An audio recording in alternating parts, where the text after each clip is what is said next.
Pinatutukan na ng prosekusyon sa pre-trial ang BIR box na naglalaman ng tax records ni Vice President Sara Duterte. Live mula... San mo? Papasukin nyo na ang box ni Sara para makita na ang kanyang mga tax. Buksan na nang malaman nyo na. O, buksan nyo na kasi yung mahiwagang BIR box ni Sara. Para naman mapagkumpara natin ang kanyang tax at sa kanyang salin.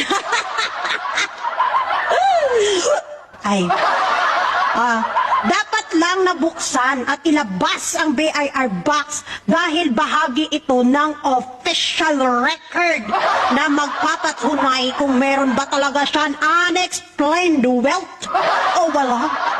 Kung malinis naman talaga si Sara Duterte, bakit kailangan itago?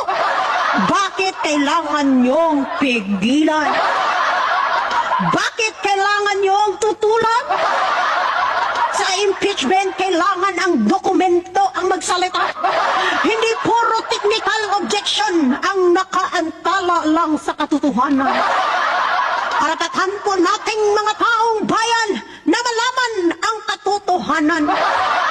Kung tugma ba talaga ang kanyang mga taxes at ang kanyang mga salin na alam naman natin nung nakaraan 2019 to 2024 ay zero cash on hand deposit ang inyong idolo. Diyan kayong magtataka, mga syungang DDS, kasi talo pa siya ng mga kadama katulong chimay dito sa ibang bansa. Kami nga buwan-buwan may mga dinideposit sa aming mga bangko. Tuloy ang laban sa July 6 dahil tapos na ang pre-trial, Sara. Punta na tayo sa trial proper. Hindi na uubra ang inyong mga social media ichos-mikinis. Dito magaharap na ang mga ebidensya. Ebidensya na ang magsasalita.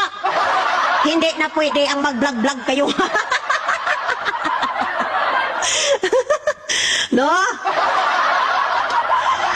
Ang respondent ay may karapatan naman sa legal strategy. Ang impeachment ay isang usapin, public trust. Pero paano pa mag-trust ang public? Wala naman trust ang public kay Sara. Ang pinakamalinaw na mensahe na gusto kong ipaabot sa inyo, mga DDS, kung inosente naman talaga ang inyong idolo at wala siyang tinatago, bakit nyo pinipigilan ang kanyang impeachment? Alam nyo kasi sa sarili nyo na guilty. Alam nyo yan. Hindi pwedeng magtago-tago lang si Inday nyo. Kailangan niyang harapin lahat ng mga paratang sa kanya sa impeachment niya. Lahat kailangan niyang sagutin ang mga aligasyon sa kanya sa tamang lugar sa impeachment court. At dahil dyan sa impeachment ni Sara, meron pong mangyayaring white ribbon naman. Ito ay inorganize ng mga religious group. At ito naman si Mike ay gusto ring makigulo. Gustong angkinin itong white ribbon na gagawin nila sa July 28. Ang galing talaga ni Mike, no? Dahil kakaunti lang sila at wala nang maniwala sa kanila at kunti na lang sumasali sa mga rally-rally nila, ayun, sumama na naman sila. Gusto na naman nilang sumali, makisawsaw sa rally ng may rally. Wala na ba kayong budget? Sa umpisa ayaw niya. Ngayon inaangkin na naman ni Mike. Ay, iba talaga. Mike, magsumuko ka na. Eh, may kaso ka na bala human trafficking. Tama na oy. May plano silang guluhin.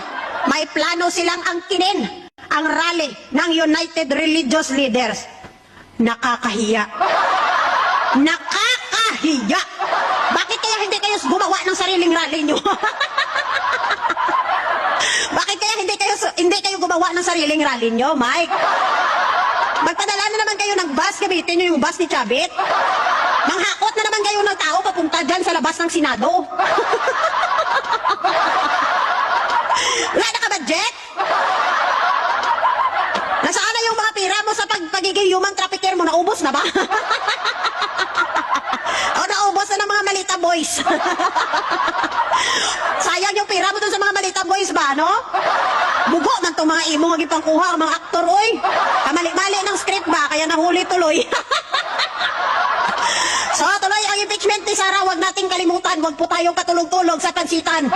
Ituloy ang laban para sa katotohanan. DDS lang naman ang ayaw ng katotohanan. Kay masasaktan man sila, kay alam nila na guilty si Sara.